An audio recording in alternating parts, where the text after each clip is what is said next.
dear beloved, Boss Mike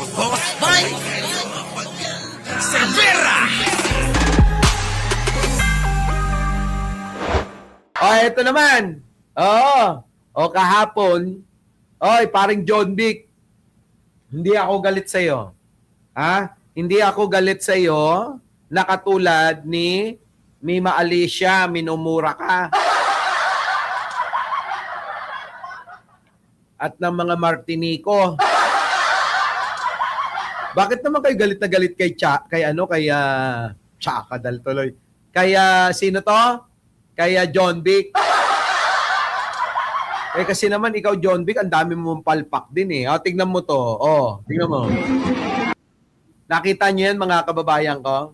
Ito ho yung rallyista na sinapak ho yung pulis. Mga kababayan, viral ito eh. Nakita nyo, John Vic, payag ka ba ng ganyan? General! Sino ba tong general na to? General Nartate, sir. Naimbag na bigat. Naimbag na bigat kayo amin, apo. Sir, hanyo baybayan ko maapo. Ilocano yung ating PNP chief, ha? PNP chief, General Nartate, sir! Kinilala danog-danogan na kita polisyaw. Baybayan nyo. Anyo ko mga baybay ang akasta. Panaltaagan nyo mo.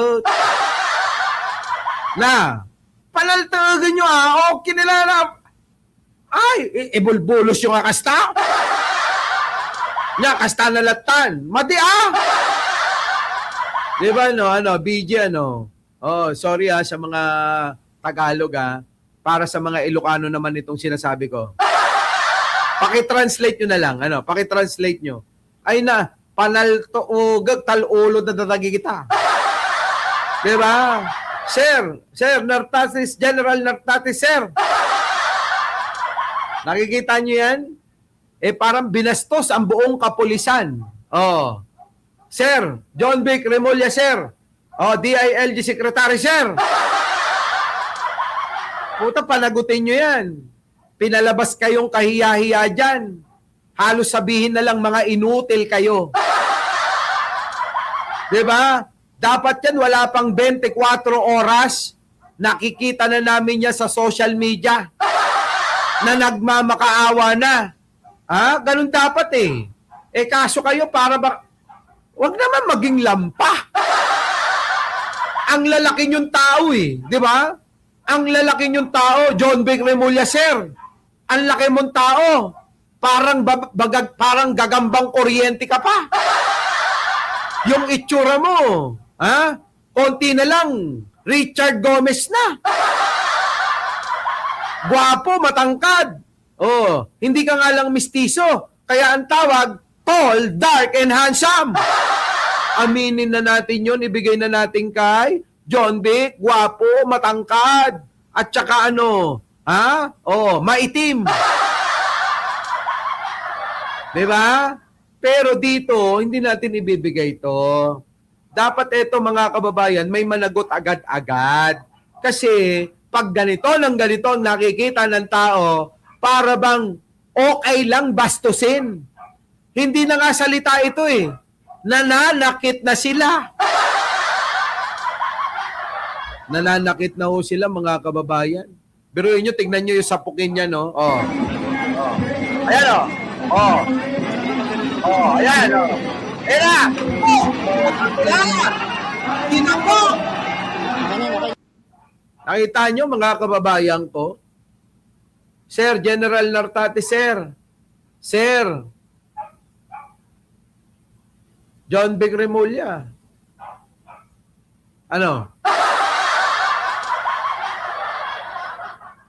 Alam nyo, dinaig pa. Yung dinuraan kayo sa muka. Dinaig pa yung pinagmumura kayo sa harap ng maraming tao sa ginawa niya. Anong ibig sabihin niyan? Ano kayong kung pulis-pulis kayo? Nakuha nyo? Pag hindi nyo yan hinarap sa media agad-agad, maniwala kayo sa akin, yung respeto ng taong bayan sa inyo ay mababawasan. Opo, mababawasan. Na imbes kayo ay gumawa ng kaparaanan, baka naman ibalita nyo pa yan kay Manong Bongbong ko. Baka sabihin nyo pa kay Manong Bongbong, Mr. President, sinuntok yung pulis ko. Utang ina nyo. Ano ba yan? Di ba? Lahat na lang kailangan ipaproblema pa kay Pangulo. Mali-mali na nga yung mga sinasabi nyo. Wala, ano ba alam ni John Vic? Mag-sorry lang na mag-sorry. Buti pa yung si Boyeng Remulla, manong ko yun. Di ba? May nagagawa. Malapit niya nang ipakulong si Martin. Kaya kay Sir Boyeng, ombudsman, saludo. Ikaw, John Vic, bahala ka sa buhay mo. Di ba, no? Turuan ng leksyon yung nanuntok mo. Yun na nga ni. Wala nga ni, wala ngangi. Putik na yan, dapat wala pang 24 oras yan. Huli na yan eh. Hinarap na sa media. John Vic naman. Sabi ni Ronnie De Guzman, huwag nyo daw kalimutang mag-like, mag-share, at mag-subscribe. Kakainis, mga kababayan, sa totoo lang. Hindi naman dapat ganyan eh. Oo. Ako ngayon, mga kababayan, in fairness naman,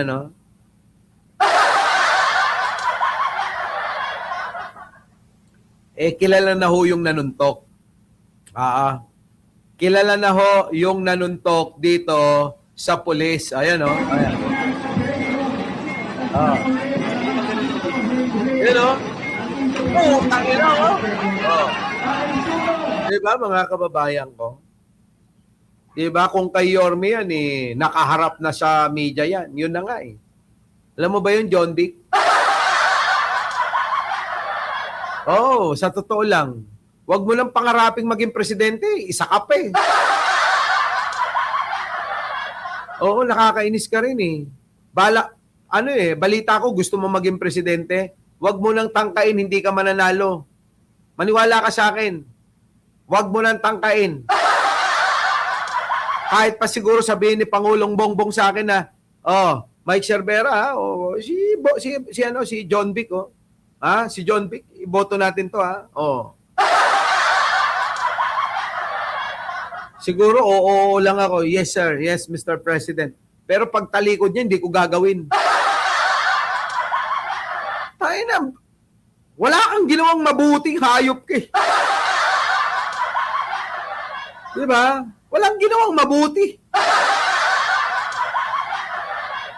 Subukan nga natin na tanggalin muna si John Vic, ipalit muna natin saglit. Saglit lang. Si Trillanes, bubulungan ko si Trillanes, Sir. Sentry, galingan mo. May mahuli ka lang. Tulad ni Saldico, ni Atong Ang, at saka ni Roque, sigurado. Magiging presidente ka na. Kasi hindi nagawa ni John Vic na nangangarap maging presidente ang putang ina. Diba? Nakakahiya. Tapos nangangarap ka pa pala maging presidente. Ewan ko sa'yo. Eto na ho.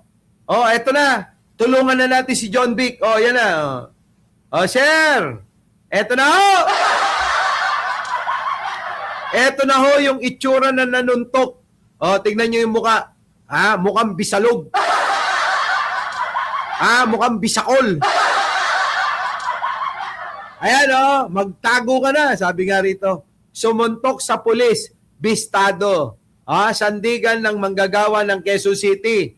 Putang ina, dali-dali lang hulihin yan, Ang nagngangalan daw, di umano, nagngangalang di umano'y Joseph Malyari. Ayan ho yung pangalan, mga kababayan. Yan ho yung pangalan. Joseph Malyari. Boyeng. John Vic. Yung Boyeng, idol ko yun. Papakulong si Martin, John Vic, ayan na yung mukha. Tignan mo naman yung mukha, titigan mo. Titigan mong maigi, ha? O, ayan, o. Ha? Mukhang NPA. Nakita mo yung mukha? Mukhang hindi magpapahuli ng buhay. Ha? Nakita mo yung mukha? Mukhang chinupa ni Baste. Ha? Nakita mo yan, no? Tignan mo. Ha? Mukhang chinupa ni Baste. Grabe, no, mga kababayan, ano? Ha? Oh. Ewan ko ba? Oh, share, ano nang balita dyan sa rally ba kahapon? Eto, tingnan natin.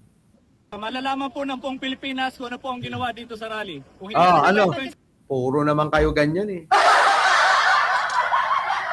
Alam nyo, malayong malayo nung si General Torre, ano? Malayong malayo talaga, eh. Oo. Malayong malayo nung General Torre tsaka si Abalos ang DILG secretary, ano? Ewan ko ba, mula nung mga napalitan, eh. Ha? Tingnan nyo, ang itsura. Ang gulo-gulo sa rally. O, sige, ito na. Pag si General Torre, no? Nakita nyo si General Torre? Nakaharap talaga, eh, no? Si General Torre. Puta, nando doon sa rally. Oo. Front runner, eh, no?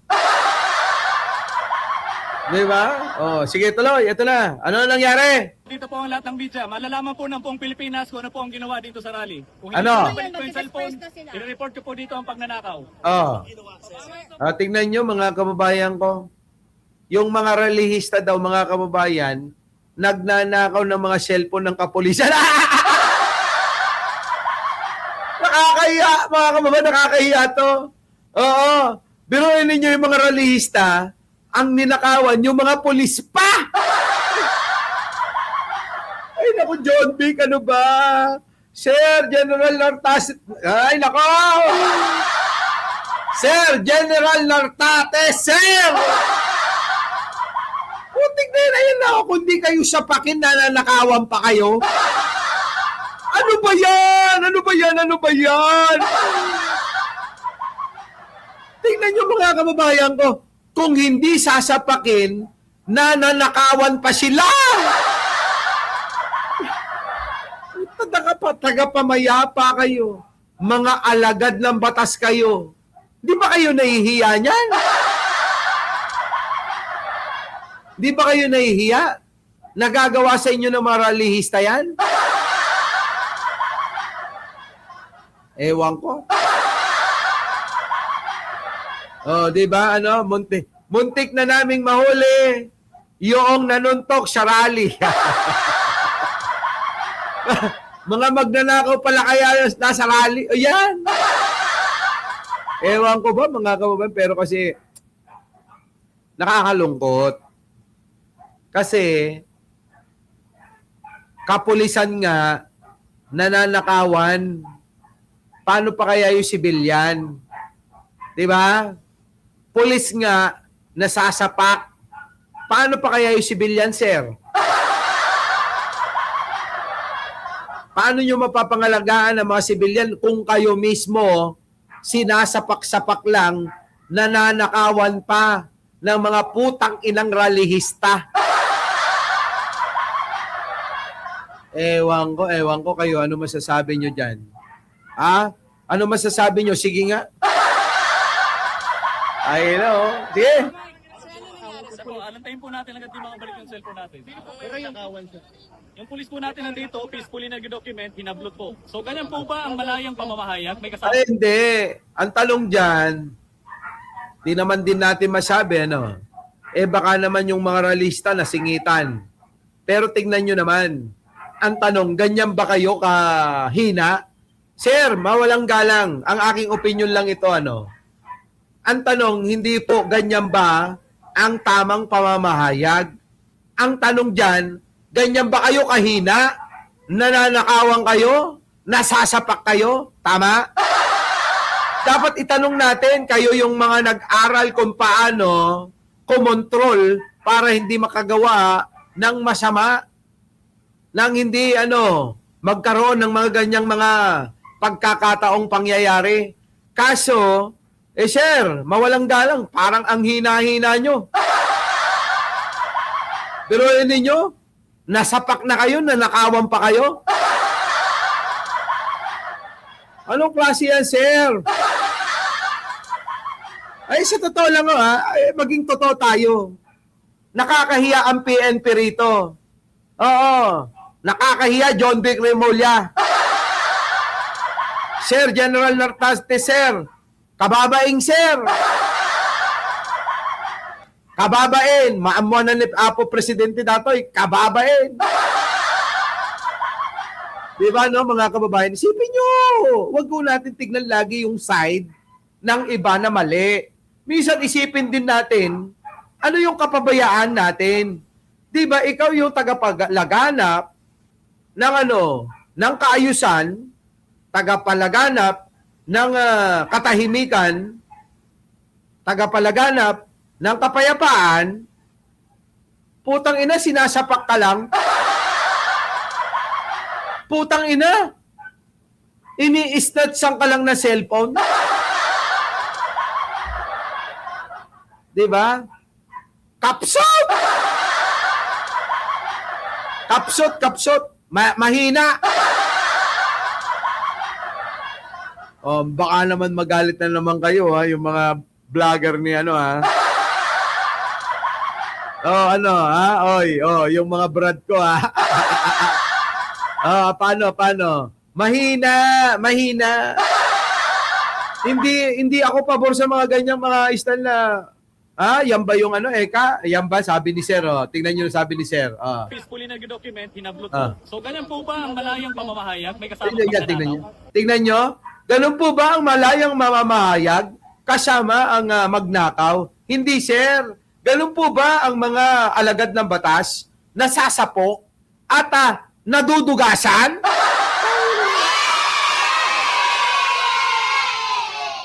Hihina nyo. Ay nako, hindi ko alam ang gagawin. 2026 pa lang. Paano pa? Mas lalo na next year. Di ba kakainis, di ba? Wala itong mga ito. At galit po tayo sa magnanakaw. Tayo rin mismo nagnanakaw. Galit tayo sa magnanakaw, pero tayo rin magnanakaw. Pero di ba, kayo dapat ang humuli sa mga magnanakaw. O di ba?